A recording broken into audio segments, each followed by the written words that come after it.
네, 이재명 당대표의 속개 선언으로 더불어민주당 제25차 최고위원회를 속개하겠습니다. 네, 회의를 속개하겠습니다.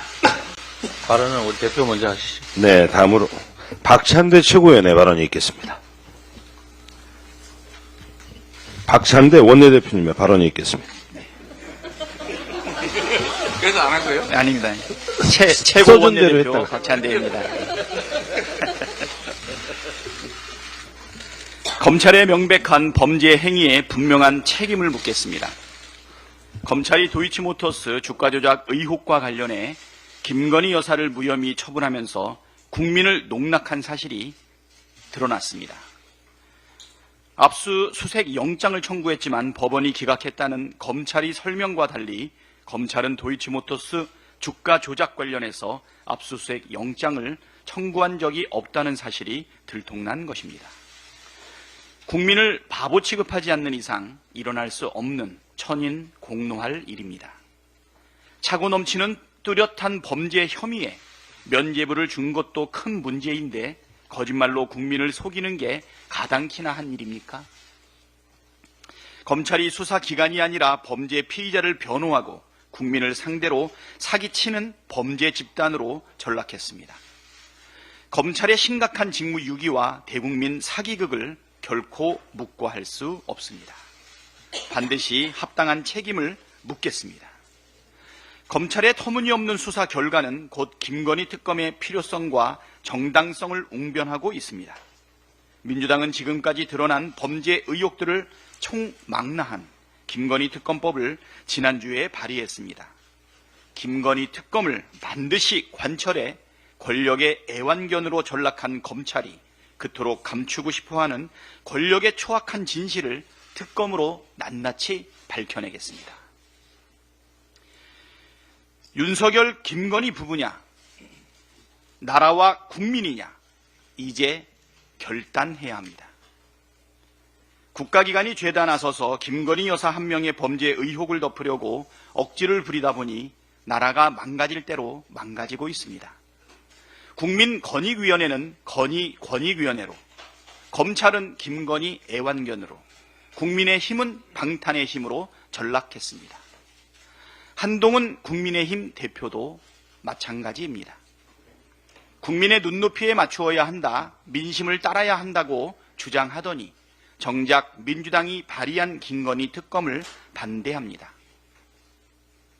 참 겉다르고 속다른 행태 아닙니까? 민주당이 낸 김건희 특검이 마음에 들지 않는다면 직접 김건희 특검법을 발의하면 될 일인데 특검법 발의는 하지도 않고 반대만 하고 있습니다. 설마 국민의힘 의원 10명의 동의를 얻지 못할 만큼 무능한 것입니까? 국민의 눈높이에 한참 미치지 못하고 민심에 역행하는 한동훈 대표의 이율 배반적 언행은 국민을 속이고 있다는 점에서 검찰의 거짓말과 판박이입니다. 국민의 절대 다수가 김건희 특검에 찬성하고 있는 만큼 김건희 특검에 적극 협조하는 것이 국민의 눈높이에 맞는 언행일치입니다. 한동훈 대표께서는 국민을 현혹하지 말고 오늘 오후 윤석열 대통령과의 면담에서 김건희 특검을 전면 수용하라고 적극 요청하십시오. 인적 쇄신이나 대외활동 중단, 의혹 규명 협조는 미래의 죄를 막기 위한 것이지 과거의 죄를 덮는 수단이 될 수도 없고 되어서도 안 됩니다. 국민의힘 의원들도 마찬가지입니다. 언제까지 김건희 여사의 범죄 혐의를 옹호하면서 나라를 진창으로 끌고 갈 작정이십니까? 김건희 특검은 보수냐 진보냐의 문제가 아니라 정의냐 불의냐 상식이냐 몰상식이냐의 문제입니다. 정의의 편에서 상식의 편에서 국민의 편에 서십시오. 윤건희, 김건희 부부냐 나라와 국민이냐 국민의 힘과 한동훈 대표께서는 선택하시기 바랍니다. 네, 박찬대 원내대표의 발언이었습니다. 다음으로 김민석 최고위원의 발언이 있겠습니다.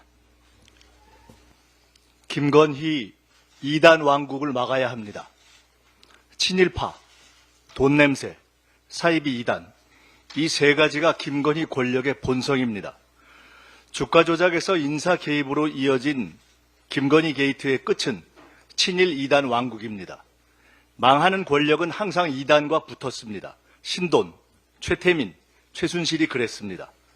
특정 집단 악마화가 전공인 2단은 냉전 시대엔 멸공을 외쳤고 지금은 반국가 세력을 외치고 또 훅세무민할 재물을 찾고 있습니다.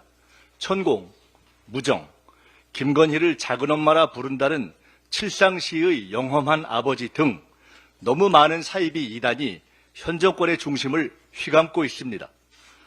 중앙일보가 김건희 마음건강 예산을 지적했습니다. 감염병 전문 병원조차 3차례 탈락한 예타를 한방에 통과한 마음건강 사업이 총 예산 1조 원에 육박하는 김건희 게이트의 황금 송아지로 등장하고 있습니다. 최순실의 미르 등 과거가 연상됩니다. 김건희 사업 소문이 파다한 마음건강 사업은 근사한 명분을 딛고 기재부, 과기부, 복지부, 국방부, 서울시 등 전 방위 초고속 무제동으로 확산되며 이미 첫 해 50만을 넘어 전 군 장병까지 대상 확대의 탄탄한 건의대로에 올라탔고 관련 국정과제는 김건희 단독 주관 간담회를 넘어 마포대교 여왕시찰의 명분이 되었습니다. 국민 마음 건강의 최우선 치료법은 권력자 김건희 퇴진입니다. 마음 건강 게이트가 순수한 일반 심리 치료 및 종교단체를 방패로 실체는 국가 공적 사업이 아닌 민간 2단의 기업화와 권력화 수단이 되는 것을 경계하는 양심 제보가 시작되었습니다. 낡은 천이 우긴다고 새 수건이 되며 사이비 2단이 마음건강 딱지를 붙인다고 천사가 됩니까? 민족정기를 끊고자 발악했던 친일 잡교의 후계 김건희 2단 왕국을 반드시 막아내겠습니다. 신사참배를 거부한 민족정신과 친일 독재를 거부한 민주정신으로 지켜온 대한민국입니다. 2단 왕국이 되면 나라가 망합니다. 친일 2단 권력이든 혹세 무민 감원 이설로 독재를 축복하는 사이비 기득권이든 민주공화국 대한민국은 결코 용납하지 않을 것입니다. 네, 다음으로 전현희 최고위원의 발언이 있겠습니다. 한동훈 대표는 재보궐선거를 앞두고 김건희 특검에 대해서 찬성하는 척하더니 선거가 끝나자마자 대통령이 거부권을 행사할 것이 뻔해서 가능성, 현실성이 없다라면서 사실상 김건희 특검을 반대했습니다. 선거 중에는 국민들의 눈치를 보는 척하더니 선거가 끝나니 다시 대통령실 눈치를 보는 것입니까? 오늘 윤석열 대통령, 한동훈 대표 두 사람의 만남이 그저 국민들의 눈속임을 위한 정치적인 쇼가 아닌지 국민들이 의구심을 갖는 이유입니다. 민심은 김건희 특검입니다. 오늘 회담은 한동훈 대표가 집권 여당 대표로서 민의를 받들 의지가 있는지를 보여줄 마지막 기회입니다. 한동훈 대표는 집권 여당의 대표답게 민의를 외면한 대통령에게 직접 국민의 목소리인 김건희 특검을 수용하라고 외치십시오. 김건희 여사를 보호하기 위한 검찰의 거짓말이 단 하루도 버티지 못하고 탄로났습니다. 검찰은 수사 결과 보고 브리핑에서 김건희 여사에 대한 도이치모터스 주가 조작 압수수색 영장을 청구조차 하지 않았으면서 법원이 영장을 모두 기각했다라는 거짓말을 하며 국민을 기만했습니다. 검찰의 대국민 사기극입니다. 검찰에 대한 국민들의 불신과 분노는 검찰 스스로가 점화한 불씨입니다. 김건희 여사 방탄만을 위해 존재하는 검찰은 더 이상 존재해야 할 이유가 없습니다. 검찰 개혁만이 답입니다. 오늘 오후 윤석열 김건희 대통령 부부와 명태균 씨의 여론조작, 공천 개입, 국정농단 의혹에 대한 공익제보자 강혜경 씨의 법사위 출석이 있습니다. 내가 입을 열면 한 달 내로 대통령이 탄핵된다. 연루된 정치인만 해도 최소 25명이다 라면서 정권을 급박하는 명태균 씨에 대해서 겁을 먹었는지 대통령실과 연루 의혹 정치인들은 일제히 쥐죽은 듯이 조용해졌습니다. 이런 상황에서 창원지검은 명태균 씨에 대해서는 수사도 제대로 착수하지 않고 숨죽이고 있습니다. 그리고 공익 제보자 강혜경 씨에 대해서만 수사의 칼날을 좁혀가는 형국입니다. 만약 대통령 부부와 명태균 씨의 비선 커넥션 의혹을 검찰이 덮어주고 공익 제보자 강혜경 씨로 꼬리 자르기를 시도한다면 특검을 통한 진상 규명과 국민들의 무서운 분노가 기다리고 있음을 명심하기 바랍니다. 이상입니다. 네, 다음으로 한준호 최고위원의 발언이 있겠습니다. 네, 선출되지는 않았지만 이 무소불위의 권력을 휘두르는 조직, 그리고 사법기관도 아닌 법무부의 외청에 불과하지만 스스로 독립된 기관으로 여기는 조직, 우리는 그 조직을 검찰이라고 부릅니다. 야당 대표 죽이기에 이어서 김건희 여사 면죄부 남발까지 검찰은 대한민국을 좀먹는 타락한 적폐 세력임을 이제 대놓고 드러내고 있습니다. 일말의 공정과 양심을 기대한 국민을 철저히 기만하면서 대한민국 법치주의를 망치고 있습니다. 이재명 대표 공직선거법 사건 마지막 공판 기일에서 검찰이 했던 의견 진술 내용을 전해드리면 피고인은 불리한 일을 사실과 달리 남 탓으로 돌리는 정치인이다. 대장동 사건에 관해서도 상대당 후보에게 책임을 돌리더니 백현동 사건에서도 국토부 탓을 하여 책임을 피하였다. 여당 정치인이나 보수 유튜버들이 할 만한 발언을 정치적 중립을 지켜야 할 검사가 스스럼 없이 하고 있습니다. 피고인의 정치적 성향이나 태도 등은 공소 사실에 해당되지 않음에도 불구하고 담당 검사는 공무원 신분임을 망각한 채 자신의 편향된 정치적 견해를 공무 수행 과정에서 버젓이 드러내고 있습니다. 지금의 검찰이 얼마나 정치적으로 타락했는지, 그리고 이재명 대표 사건이 얼마나 말도 안 되는지 억지 규소였는지 충분히 짐작할 수 있는 대목입니다. 판례를 하나 보여드리겠습니다. 이 판넬에는 성남시에 직간접적으로 전달된 백현동 용도 변경 관련된 공문들이 담겨 있습니다. 이거 필요하시면 기자분들께도 제공을 하겠습니다. 거듭 말씀드리지만 2012년쯤부터 시작된 국토교통부 등 이 정부의 백현동 부지 용도지역 변경 압박은 명백한 팩트입니다. 당시 공공기관 지방 이전과 또 이를 위한 공공기관 부지 매각은 국가 시책이자 중앙부처들이 대거 동원되어 추진한 역점 사업이었습니다. 이에 따라서 대통령실 비서관, 대통령 직속 지역발전위원회, 국토교통부, 행정안전부, 이곳들은 시한을 정해놓고 공공기관 이전을 밀어붙이면서 5개 공공기관이 소재한 성남시 및 성남시 공무원들에게 반복적으로 공문 발송, 전화, 회의 소집, 방문 등으로 용도 변경을 독려했습니다. 아울러서 국정과제 부진에 대해서 직무유기, 직무태만 등에 따른 문책을 지시한 국무총리 지시사항과 행안부의 실태점검, 감사원 감사 등 이 후속 조치가 이어져서 성남시 공무원들의 압박감이 큰 상황이었습니다. 이에 더해서 이재명 당시 성남시장은 비서실로부터 중앙정부의 용도 변경 요구에 계속 비협조하면 직무유기나 직무소홀 등으로 문제 삼을 수 있다라고 한다는 취지의 보고를 받아서 중앙정부의 압박을 협박 수준으로 느꼈을 가능성이 매우 큽니다. 당시 청와대 및 중앙정부가 하급 행정기관을 압박해서 사업을 추진했다는 점은 다른 사례에서도 쉽게 확인할 수 있습니다. 아래 저희가 표기해놨는데요. 2016년 5월 박근혜 전 대통령이 이란을 국빈 방문하면서 LH하고 이란 측이 체결한 K타워 프로젝트가 그 대표적 사례입니다.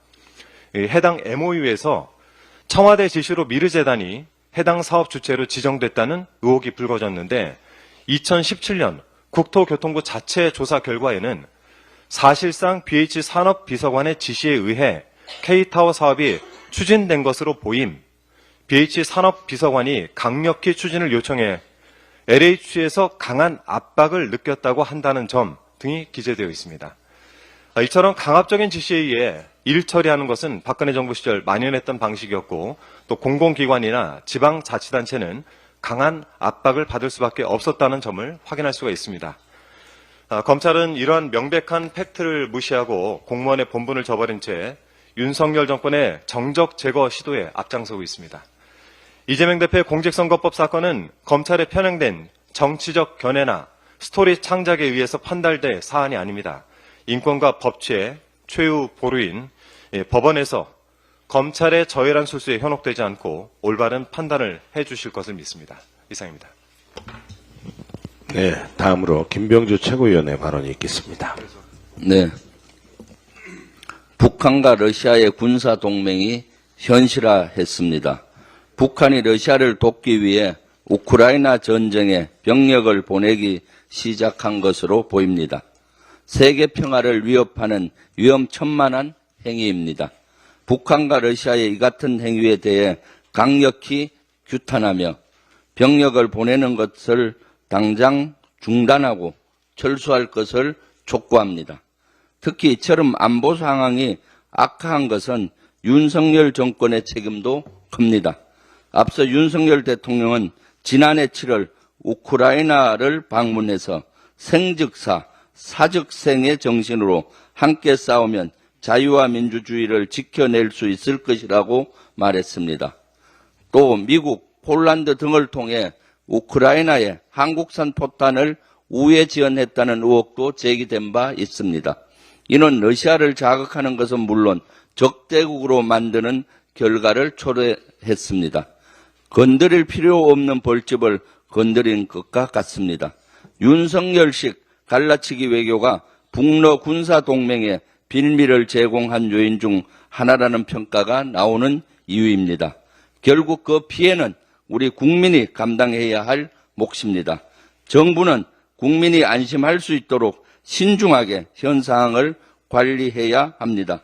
불필요하게 긴장을 높이는 언행 또한 없어야 합니다. 특히 북한에서 러시아에 병력을 보내는 것에 대한 대응한다는 이유로 우크라이나에 살상 무기를 직접 지원하는 우를 범해서는 안 될 것입니다. 전쟁을 하고 있는 나라에 무기를 수출하는 것은 우리나라를 위기로 빠뜨릴 수 있습니다. 소탐 대실입니다. 앞서 민주당은 전쟁하고 있는 나라에 살상 무기를 보낼 때는 국회의 동의를 받아야 한다는 법안을 발의한 바 있습니다. 국익을 생각하면서 국민의힘도 동의하기 바랍니다. 그리고 우리 민주당은 북한에 러시아에 병력을 보내는 것에 대한 규탄과 중단 촉구 결의안을 발의할 예정입니다. 윤석열 대통령과 한동훈 국민의힘 대표가 오늘 오후 만납니다. 대통령실은 한동훈 대표의 독대 요청을 면담으로 급을 낮춰 수용했습니다. 집권 여당 대표의 독대 요청을 사실상 묵살한 것입니다. 형식에 어쨌든 내용과 행동이 중요합니다. 김건희 여사의 대외 활동 중단과 대통령실 인적 쇄신 요구만으로 끝날 일은 아닙니다. 행동으로 보여줘야 합니다. 국민 다수가 김건희 특검법을 원하고 있습니다. 국민의 눈높이에 맞는 철저한 수사가 이루어져야 하는 게 국민의 요구입니다. 지난 금요일 발표된 한국갤럽조사에 따르면 윤석열 대통령의 국정 지지율은 22%입니다. 2016년 국정농단 사태 당시 박근혜 대통령보다 낮은 수치라고 합니다. 군주민수라고 했습니다. 민심이 화가 나면 배를 뒤집을 수 있다는 의미입니다. 윤석열 대통령과 또 거부권을 행사하고 윤석열 대통령이 또다시 거부권을 행사하고 국민의힘이 이에 동조한다면 둘 다 무너질 수 있다는 것을 명심하기 바랍니다. 이상입니다. 네, 다음으로 이현주 최고위원의 발언이 있겠습니다. 네, 얼마 전 북한이 두 개의 국가론을 주장한 데 이어서 러시아를 위해 우크라이나에 북한군 파병을 결정한 것으로 보입니다. 윤석열 정부의 외교 안보 정책의 총체적 실패입니다. 이에 대해서 우리는 북한의 파병에 대해서 강력히 물론 규탄을 합니다. 다만 이와 관련해서 국민의힘 일각에서 우크라이나에 참관단을 보내야 한다라고 주장하고 나섰습니다. 우려하지 않을 수 없습니다. 정식 전투병 파병이 아니라 하더라도 현재 어떤 우방국조차 우크라이나에 공식적으로 파병한 나라는 없습니다. 이런 상황에서 참관단 파견을 거론하는 것은 극히 신중해야 할 것입니다. 최근 우크라이나의 나토 가입 의사에 대해 독일은 나토 가입 시 유럽 전체가 러시아와 적대 관계가 노골화될 수 있다라는 우려 때문에 우크라이나의 나토 가입을 거부했습니다.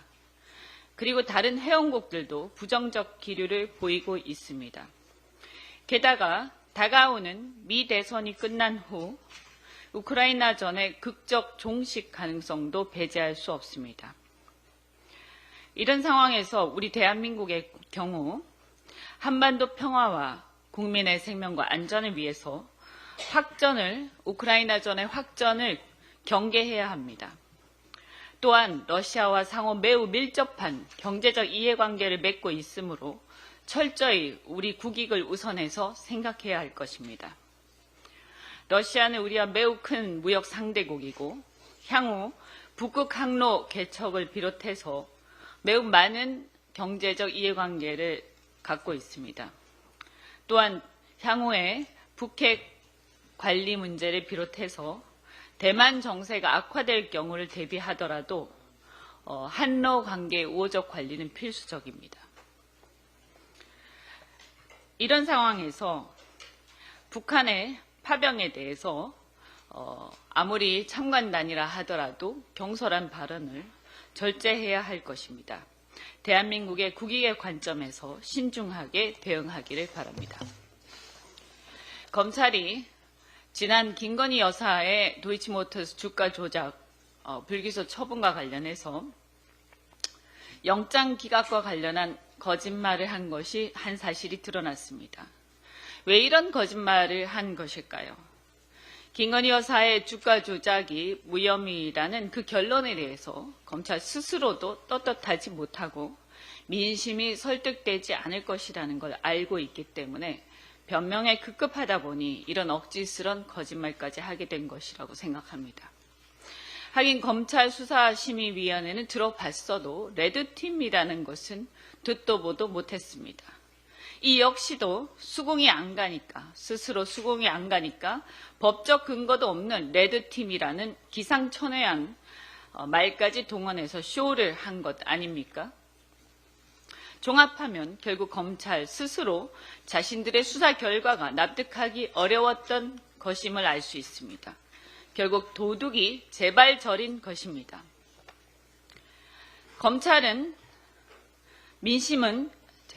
민심은 김건희 여사의 주가 조작 무혐의를 수긍하지 못하고 있고 검찰은 스스로 그 결과를 납득하지 못하면서도 수사는 하지 않겠다라고 하니까 이제 남은 방법은 특검뿐이라는 것이 자명해졌습니다.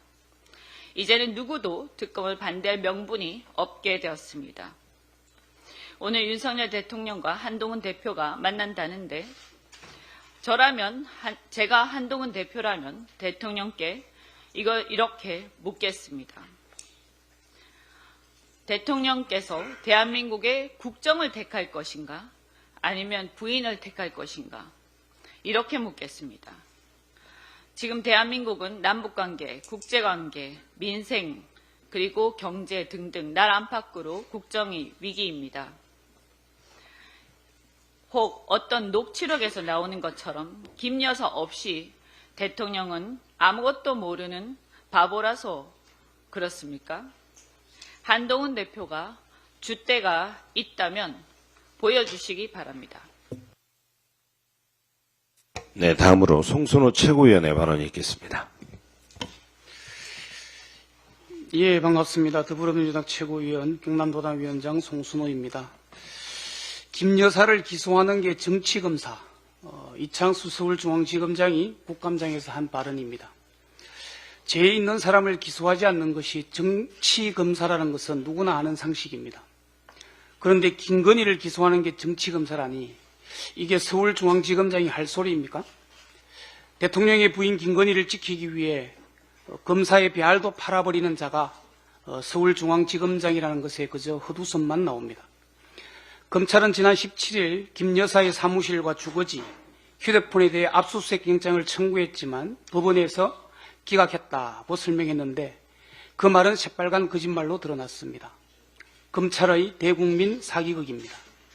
또한 18일 국감장에서 이창수 서울지검장은 김건희 도이치 사건은 정보와 법리에 따라서 제대로 사건을 처리했고 아무 사건이나 휴대폰을 무조건 가져와야 하는 것은 아니다. 이렇게 말하면서 압수수색을 하지 않았다고 합니다. 압수수색은 수사의 기본입니다. 기가 찰 일입니다. 그러니 모질이 소리 듣는 겁니다. 서울중앙지검은 증거 확보를 위한 영장 청구 한 번 하지 않고 김건희의 몰랐다는 진술을 근거로 불기소 결정을 했습니다. 그럼 앞으로 피의자들이 몰랐다고 하면 죄다 불기소할 겁니까? 턱도 없는 소리입니다. 이러니 정치검사 소리 듣는 겁니다.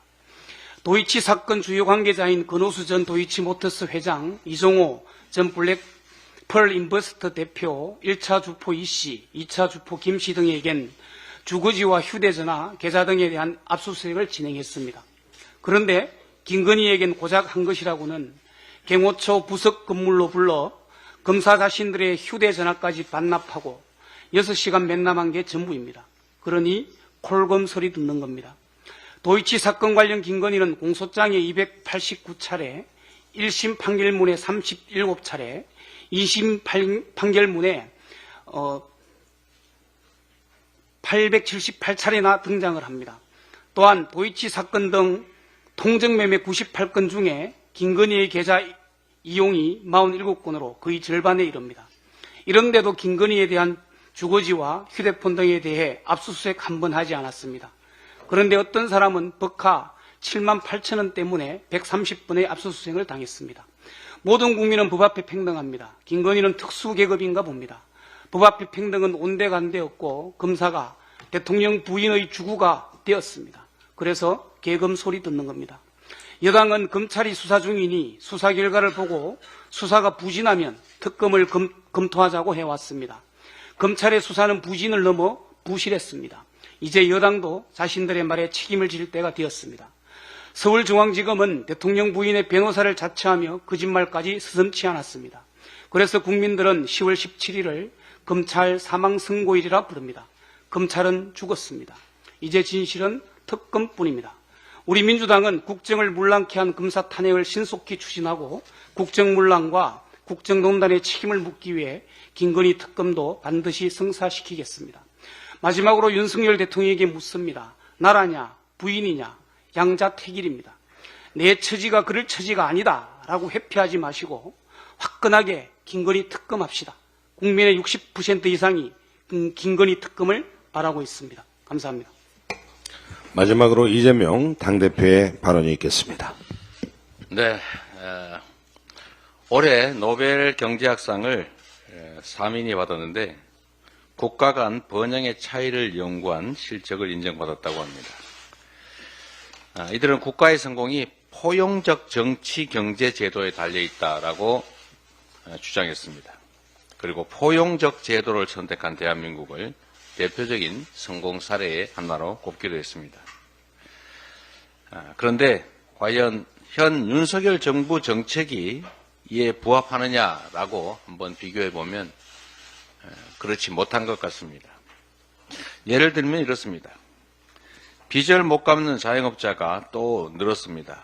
고물가에 소비자들은 먹는 거, 입는 거 다 줄이다 보니 장사는 안 되는데 재료비, 인건비는 계속 오르니까 결국 장사가 될 수가 없습니다.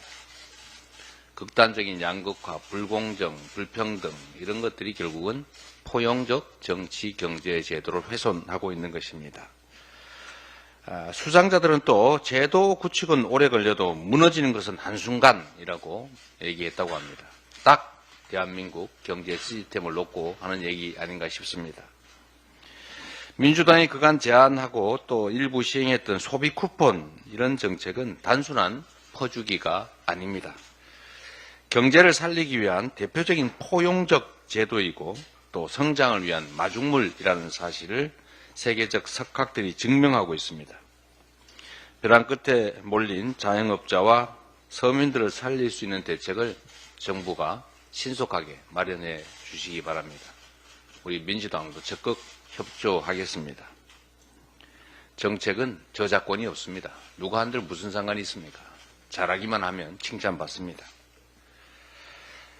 오늘 윤석열 대통령과 한동훈 국민의힘 대표의 독대인지 면담인지 잘 구별이 안 가는 회동이 있다고 합니다. 독대면 어떻고 면담이면 어떻습니까? 만나는 게 중요하죠. 지금 국민과 나라의 삶 전체가 백척간두입니다. 오늘 두 분이 만나시는데 변명, 요식행위로 끝내지 마시고 전향적이고 긍정적 결과를 만들어내시기를 바랍니다. 국정 기조의 전환이 꼭 필요한 시점입니다. 우리 한동훈 대표께서 대통령을 잘 설득하셔가지고 국정 기조의 전환을 이끌어내시기를 기대합니다. 그리고 정치를 다시 살리는 좋은 계기가 되기를 바랍니다. 한동훈 대표님 면담 잘 하시고 좋은 성과 내시고 또 기회가 되시면 우리 야당 대표와도 한번 만나시기를 기대합니다. 안타까운 얘기가 계속 들려옵니다. 어제 그제인가요? 급성 복막염 환자가 응급실 뺑뺑이를 돌다가 또 사망했다고 합니다. 뺑뺑이 사망자가 지금 계속 늘어나고 있습니다. 이게 세계적인 의료 체계를 자랑하던 대한민국 맞습니까? 우리는 그 이전에도 병원이 환자를 거부해서 길바닥에서 죽어갔다 이런 얘기를 들은 바가 없습니다. 그런데 의료개혁을 하겠다고 하는 이 상황에서 환자들이 병원을 찾지 못하고 길가에서 앰뷸런스를 타고 뺑뺑이를 돌다가 죽어간다는 게 이게 대체 말이 됩니까? 의료개혁은 결국 사람을 살리자는 것 아닙니까? 사람을 살리자는 게 결국 사람을 죽이고 있습니다. 국민들이 무슨 죄입니까? 복막염 환자가 뭐 잘못했습니까? 그 가족들은 어떻게 할 겁니까? 그 억울함은 어떻게 해소합니까? 2,000명 뭐 그리 중요합니까? 대화 주제가 뭐 그리 중요하겠습니까? 신속하게 의사단체들하고 대화하십시오. 2025년 정원 얘기 하다가 안 되면 할 수 없고 얘기는 할 수 있는 것 아닙니까? 그걸 대화 주제로 삼을까 말까를 가지고 지금 만남이 되네 안 되네 이러고 있다는 게 이게 합리적인 사회입니까? 이런 일들이 이제 좀 그만해야 됩니다. 우리 더불어민주당은 이 억울하게 국가의 잘못된 정책 강행 때문에 피해를 입는 국민들 그 억울함을 풀어줘야 한다고 생각합니다. 지원이든 보상이든 필요하면 입법이라도 해서 이 억울한 뺑뺑이 사망자들 그 가족들의 억울함을 풀어주도록 더불어민주당이 최선을 다하겠습니다. 가능한 대안을 만들도록 이미 당내에 지시했고 최대한 신속하게 이 억울한 피해자들이 더 이상 발생하지 않는 근본적 대책은 물론이고 현재 이 피해를 입고 사망해가는 이 억울한 분들 저희가 조금이라도 위무하고 지원하도록 하겠습니다. 회의를 마치겠습니다.